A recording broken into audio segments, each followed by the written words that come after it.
प्रिय छात्रों, कक्षा 12 रसायन विज्ञान में आपका एक बार पुनः ऑनलाइन क्लासेस में स्वागत है।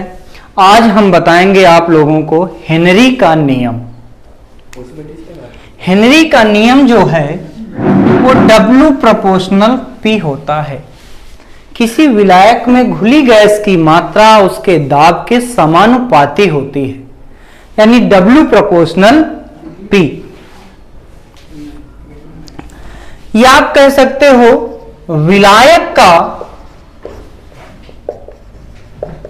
भार अपान गैस अवस्था में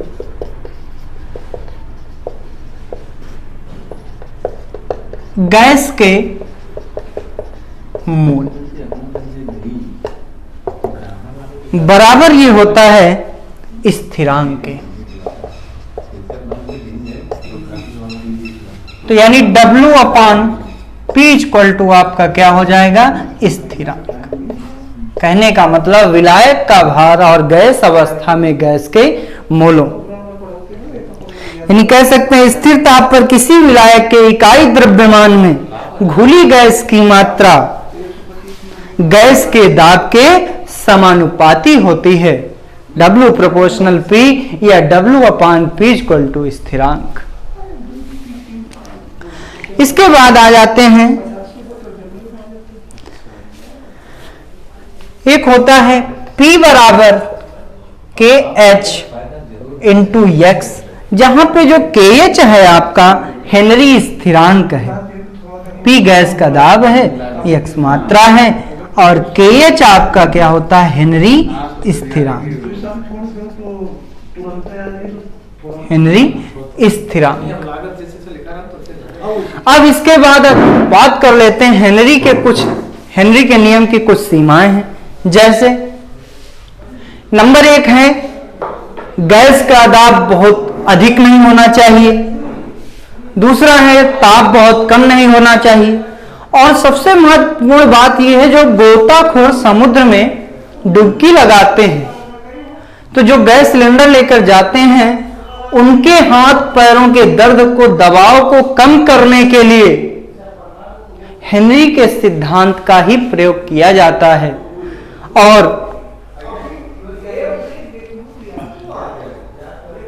जो हम फेफड़ों में से O2 और CO2 का आदान प्रदान करते हैं वो भी हेनरी के नियम के आधार पर ही होता है। ये हेनरी के नियम के कुछ उपयोग हैं। इसके बाद मोलरता आपको मैंने बता रखी है। अब उसी पर आधारित है मोलर अवनमन स्थिरांक। मोलर अवनमन स्थिरांक, इसे कहते हैं आणविक अवनमन स्थिरांक। अवनमन का मतलब ही होता है कमी। तो किसी विलायक के 100 ग्राम में, किसी विलायक के 100 ग्राम में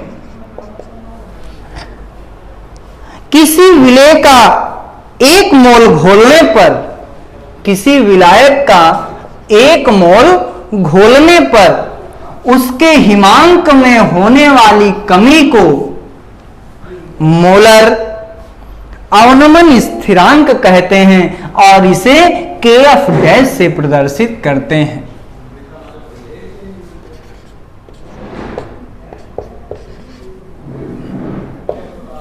फिर से एक बार, किसी विलायक के 100 ग्राम में किसी विलेय का 1 मोल घोलने पर उसके हिमांक में होने वाली कमी को मोलर अवनमन स्थिरांक कहते हैं और इसे Kf से प्रदर्शित करते हैं। फार्मूला होता है m बराबर 100 into Kf into small w अपान delta TF into capital W, जहां m अणुभार, Kf डैश मोलर अवनमन स्थिरांक,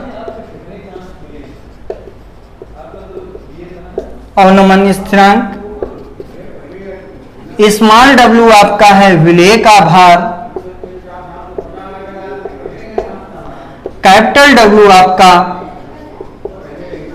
विलायक का भार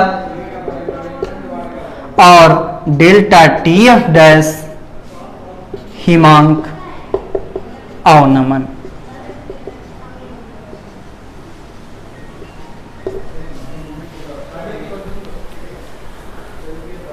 अब नेक्स्ट आपका आ जाता है मोलर उन्नयन स्थिरांक। उन्नयन की मतलब ही होता है वृद्धि, यानी ये आपका अवनमन था। अब दूसरा है मोलर उन्नयन स्थिरांक। तो किसी विलायक के 100 ग्राम में, किसी विलायक के 100 ग्राम में 1 मोल घोलने पर उसके हिमांक में होने वाली वृद्धि को ही मोलर उन्नयन स्थिरांक कहते हैं और इसे केबी डैश से प्रदर्शित करते हैं। किससे प्रदर्शित करते हैं? केबी डैश। तो फार्मूला सिर्फ थोड़ा सा चेंज हो जाता है, 100 into KB dash up into small W upon delta TB dash into capital W, जहां यम अणुभार और केबी डैश आपका हो जाएगा मोलर उन्नयन स्थिरांक, और स्मॉल डब्ल्यू विलेय का भार, कैपिटल डब्ल्यू विलायक का भार और डेल्टा टीबी डैश हिमांक में उन्नयन। इस पर आधारित आप लोग प्रश्नों को सॉल्व करें और नेक्स्ट वीडियो में आपको प्रश्न सॉल्व भी करवाएंगे। धन्यवाद।